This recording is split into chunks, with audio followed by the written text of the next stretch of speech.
What's going on, everybody? It's your girl Guruji Chastity, and I'm joined here with the one and only Lord Goldie. Hey. You feel me? This is my homeboy, so this is great to do this. It's really great. Long time coming. You feel me? Mm-hmm. So today we're gonna talk about spirituality in the musician, right? So this is how I know I'm young charisma, pimp. You know, we know all the names. That's how deep we go back. But we Lord Goldie today. But we're gonna talk about, you know, how spirituality impacts your journey as a musician. Right. So boom, we're gonna get right into it. The first question is, who is Lord Goldie? Who is Lord Goldie? I don't know. It's just some person that I have multiple sides to me. Not ashamed to say that if you're dealing with mental health, just deal with all the voices in your head. And Lord Goldie is one of them voices that kind of like made me grow up, not only as a person but as a brand. Really got the idea from. Have you seen Media Man?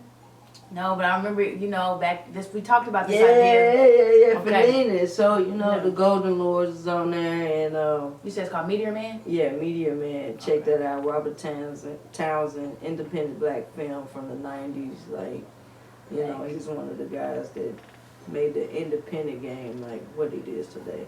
But they had the Golden Lords on there, and one of my producers, Track Burners. As soon as I dyed my hair blonde, I started, he started calling me Golden Lord, Lord Goldie, you know what I'm saying? So then it just kind of stuck, you feel me? And I had some good stuff come up behind the name.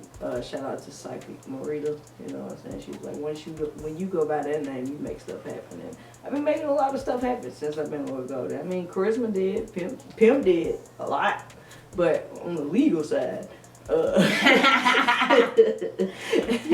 Lord Goldie is what it is. Just an artist who searching for truth and promoting it and encouraging people to change their life.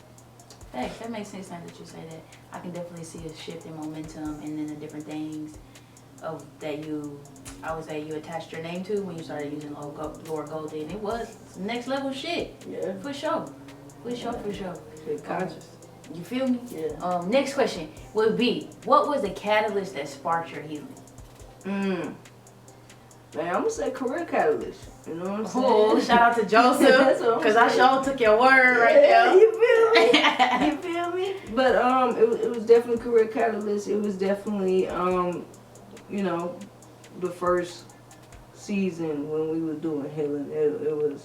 I was especially when I fast. I was fasting for a few days, and I did just water. Yeah. And to go to Pineal Ridge and experience the energy I was experiencing, and I'm just like, I feel like I'm a nature baby. I'm one-on-one with nature. That's why I heal. That's why I learn a lot of stuff. That's why I rather sit there and figure out how to, not even just figuring out, things come to me when I'm in nature. Like, and that's my church more so for me than going to a building. That makes sense. And I was like, that's a full circle moment for me too, to come as far as we have and just knowing each other, and then being able to explore my spirituality and be able to teach and offer these different things. And I got to do it with somebody who knew me when I was dense. That's what I like to call it. That was real cool. And you was probably one of the only people who did the 3-day fast, like straight up water only 3 days, and then rocked out. So when you got to the retreat, and by the time you was eating all the good, healthy food, and that was cool. Again, considering all the drinking and fast food we used to fucking eat. You feel Terrible me? burnettes, And then I still drink. I still occasionally do fast food when I'm on a budget, but it ain't like I'm eating the burgers or none of that stuff no more. It's like Captain D's, or I'm hitting the, Taco Bell has vegetarian options now. And, it ain't worth a damn, but at the same time, For sure. That is, that's good advice right there for adjustments, because I definitely, when I first went vegetarian and lost all of that weight, I would definitely get caught up in like you can't never eat it at all, because it's gonna mean something about you. But shit, I love ice cream. You know what I'm saying? Yeah, shit. When I see you at this at Nashville, not just country music at BMI. I ain't seen you in a while. Wow, that was. And I seen you. I was like, what are you doing? And she was like, I just went vegetarian. I still eat all my junk food and stuff like that. I just went vegetarian. And I was like, all right, dope. And that was just like, I think the same year, later that year, I started to be a pescatarian. I'm still a pescatarian, but excuse me, sorry. I eventually want to be a raw foodist. That is the goal, raw food. We did it for a week, and I'm not gonna lie to you, that week I felt strong, but after that week I was like, what's this bullshit, man? Oh no, cuz it just got real. It's stripping the mind. It's just like you feed into your weaknesses, and so you go back to things. Hence to like, I tell people like I'm pescatarian, but it's some days like, because I still drink. If I'm at a party and it's nothing but wings that's gonna keep me from saving my life, then like, I'm gonna eat a couple wings. You feel me? Okay. You know what I'm saying? But at the same time, it's just like, once I give up that vice, I feel like it's gonna change my life significantly. Shit, can't talk. But you know what I'm saying? That's just how I feel. And that's a good, just a good segue for other people out there to let them know that shit gotta resonate. Everything ain't gonna change overnight, but the things that you do change, it just take one. Like for myself, for example, because a lot of my friends around that time hadn't seen me, and then when y'all did, it was just like, yo, what happened? And I was like, shit. Right. You feel me? She said crack. Hey, boo happened. Alright, so boom. What's been your greatest challenge thus far in your healing journey? I had to say, just giving into some weaknesses that I don't need. You know what I'm saying? My greatest one is drinking.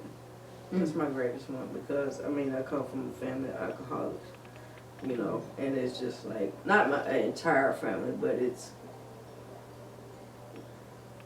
quite a bit of them. It's in there. It's in there, and then all of us got to deal with it because it was kind of passed down. So I said that has been my greatest. What else? Just, and then in that time, it's kind of like staying focused. So staying focused and kind of like working on me, and then I would sub that for helping somebody else. You know what I'm saying? And it's not I wouldn't say it's not healthy helping someone else, but it's not healthy when you're ignoring what you need. Facts. You know what I'm saying? So, because you want to do stuff for people and kind of just like disregard what you need. Yeah. You know what I'm saying? So that's one of my challenges as well. Damn, and that is very interesting that you say that, because I don't think most people know. But I was around the time when we was doing all that work with Dream Technicians and Value Productions, and as that shit was ending and kind of fading away, I was having my own alcoholic problems, and I really was like, okay, I knew enough was enough. When I was drunk and broke my fucking tibia bone. I broke my bone in my knee. Yeah, that was the first. When did that happen? See, don't nobody even know that shit. Yeah. It was I want to say, probably like in the last year of doing everything, it was just kind of like the breaking point where it's like, okay, this is just too much. But it was just one night out doing too much. I was by myself at the apartments and was washing clothes, but was twat and just felt like fell right down on my knee. And then the next day when I realized the shit was broke, it was like, okay, you gotta stop. You gotta figure out something else to do to deal with what's going on. But it was just like, I guess I came up in the sense that like, you drink recreationally. I didn't know until I came into my own awareness, or not my own awareness, but in the spiritual journey, that it really is like poison, and that's why you feel like that. Right. Is you just awake through like poisoning yourself. And it was like, damn, I mean, I was doing it to kick it. Right. I didn't know I was killing myself. The fuck? Yeah. And so, like, when I slowly started to learn that, but that was my hardest challenge in Reiki, swear. Because it don't work the same no more. It's not like, okay, we can take a couple sips. It's like that one sip might send you over the edge. And I kept trying to do it. And the last one, I was like, you know what, this is some bullshit. I got so sick and drunk off of a wine cooler. It was a canned wine cooler. And it was just like, okay, I can't do nothing with this. So I experienced that with food.